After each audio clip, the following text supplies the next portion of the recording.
Hello, BookTube. Let's try this again. I started doing it and then I got a phone call.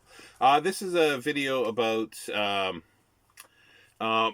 M.R. James, the ghost story writer, because every second year in October I reread all his ghost stories, and recently I've been reading the Penguin editions.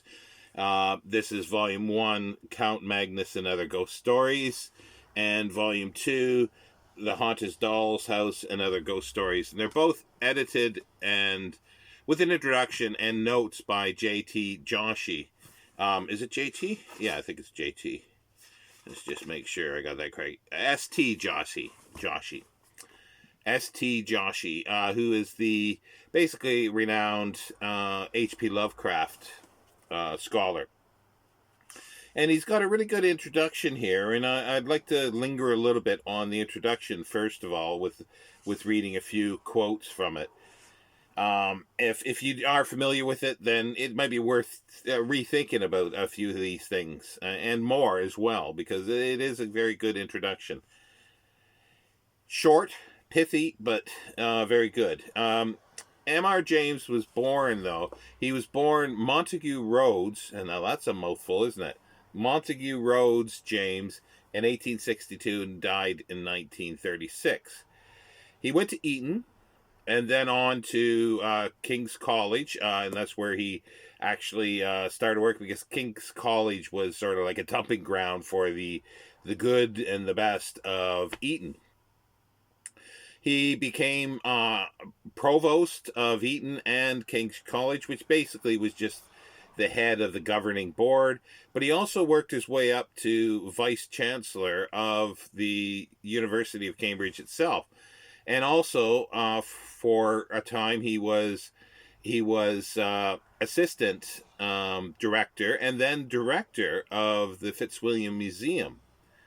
But at his time at Cambridge, which was most of his life, he was a medievalist for the most part, and wrote on biblical matters, New Testament-ish era. But for the medievalist manuscripts, he cataloged all the manuscripts that were in the various libraries at University of Cambridge, and that includes those that were part of Samuel Pepys's library. And he published those, but he was also interested in Gothic architecture and cathedrals, especially. He wrote a number of books on cathedrals. There's one that is part of the Great Western Railway Cathedral series, and he liked going on bicycle tours throughout France, and I think of all of Europe, actually, because he would go with some friends, and I think he stopped, like, the whole aim of it was to stop at cathedrals and look at them, study them, and I think he visited almost every cathedral except one or two, or a small handful anyway. But he also wrote ghost stories, in his spare time, as if he had any spare time. And he read these out, or at least the traditional way is that he read these out at Christmas time at the Chit Chat Society of Cambridge. Because there are so many societies, like talking societies, throughout Cambridge, and he was a part of a few of them. Now, his aim really wasn't to publish these stories, but a friend of his, McBride. Let me get his full name here. James McBride had undertaken the task of illustrating several of the stories, and so James Montague Rhodes James acquiesced and said, yeah, he'll have this done. But his friend James McBride died quite suddenly, and didn't get it all finished, but it was still published, the first Ghost Stories of an Antiquary, in 1904, and it was a tribute to his friend, to his memory. And that sort of started. There were 3 other books, and then a collected collection in early 30s that brought together some other ones as well. But yeah, let's jump into the introduction here a little bit. S.G. Joshi, quote here, it says, James was sufficiently well read in the traditions of supernatural fiction to know that terror is most effective when emerging from the depths of history.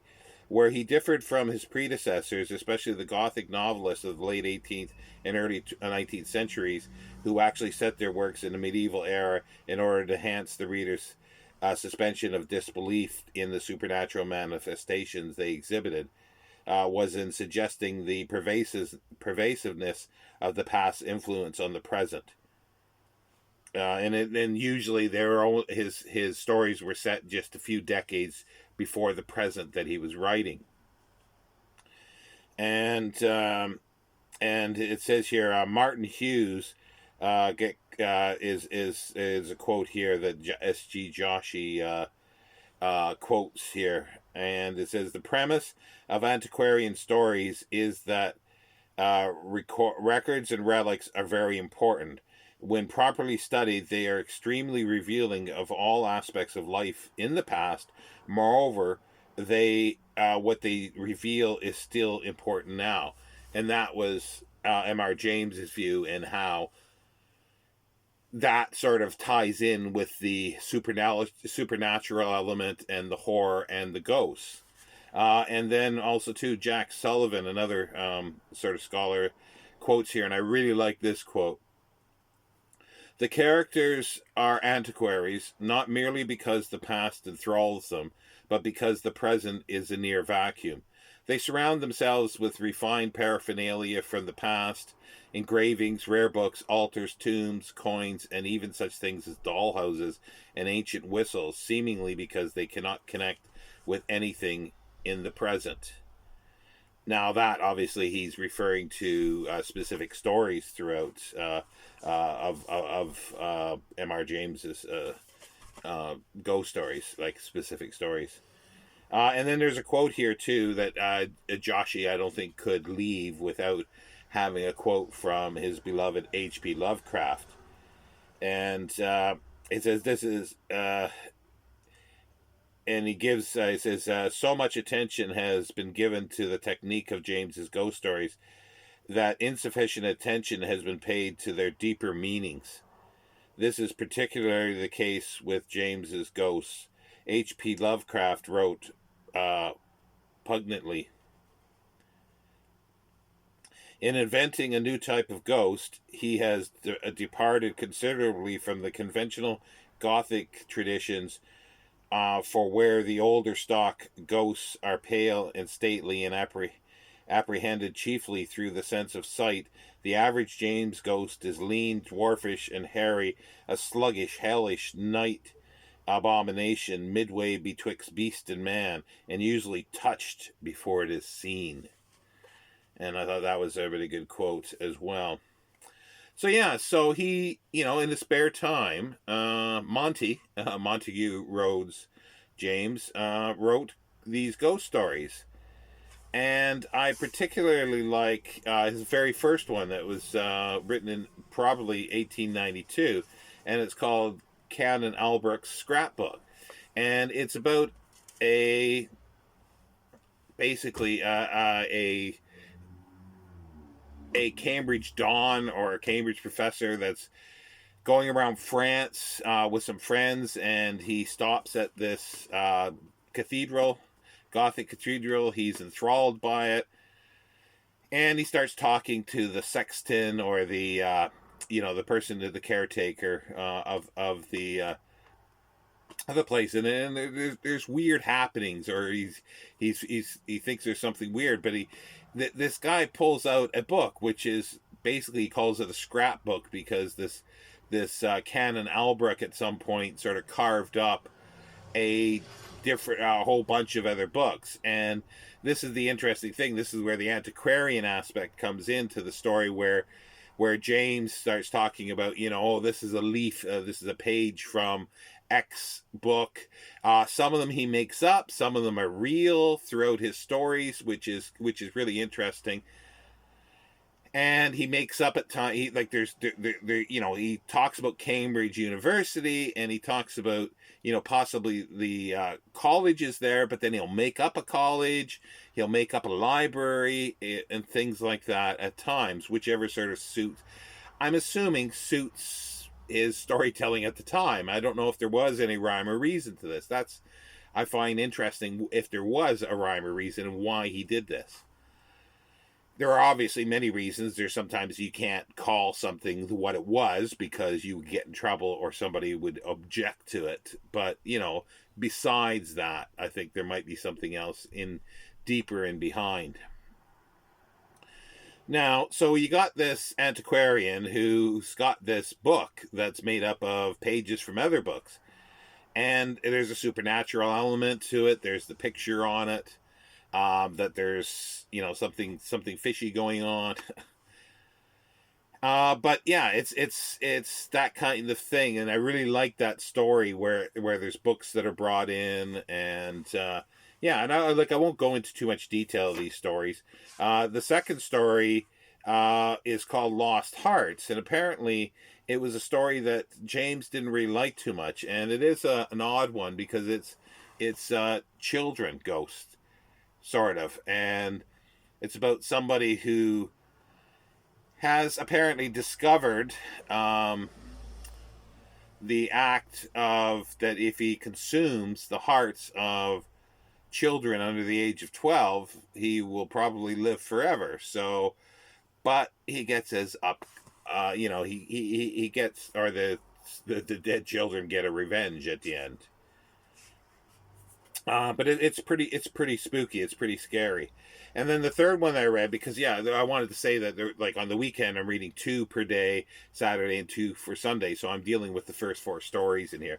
And then the Mezzotint is really good, and it's basically the same character, and in the Canon Alberic's scrapbook, who gets a drawing that's very strange, that there's all of a sudden a creature appears on the lawn in front of a house, and then it moves slowly, then it seems to be inside, and then it seems to be coming out carrying something, and him and his friends, like, they all sort of write affidavits of what they see at the various times, and they think it is something supernatural, and whether or not this has happened or will happen. So they identify where the house was, and they identify the artist, and it's sort of left up as, well, did the chicken is it the egg or the chicken that came first? Like, was it the painting that came first, and then, or the thought of it? Well, it's kind of plays around with that a little bit, but again, I don't want to give too much away there. But then the fourth one is the ash tree. It's just called the ash tree, where it apparently taps into M.R. James's like pathological fear of spiders. And I suppose if you are averse to spiders, you may not want to read this story. It is quite gruesome. And good, and it brings in witchcraft and supernatural, and it's talking about something that's a little older than a decade or two that was said. But I really enjoy his stories. His style, like, you get sort of caught up into it. It's like, it's not your fast paced writing. It's very dense prose. But once you get into it and you get into the flow of it, it works for the antiquarian mindset and the little things in there. Because, as I say, he pulls in so much stuff, real and not real, And some of the notes are pretty good. Some of the notes I think could have been expanded. But they are just fabulous stories. And as I say, I keep coming back to them every couple of years. It was a long time before I really got into him as a ghost story writer, because I'd read a lot of ghost stories before, and I tried him long time ago, and I thought it didn't quite work for me. And then I guess it was about 15, almost 20 years ago, I picked him up again and thought, wow, this was really good. I was a bit ambivalent before, but then now I'm a big proponent of M.R. James for sure. But yeah, and I'll be back for more and talking about the other stories and maybe a little other tidbits from the introduction or other things that I can glean from this. And I will be having something that will be kind of exciting. I won't fully announce it yet, but it will be an interview with an M.R. James scholar. Hopefully, fingers crossed, if everything goes well for the end of the month. Yeah, I'm looking forward to that, and I will be speaking more of it as the time gets closer. Thank you very much, BookTube.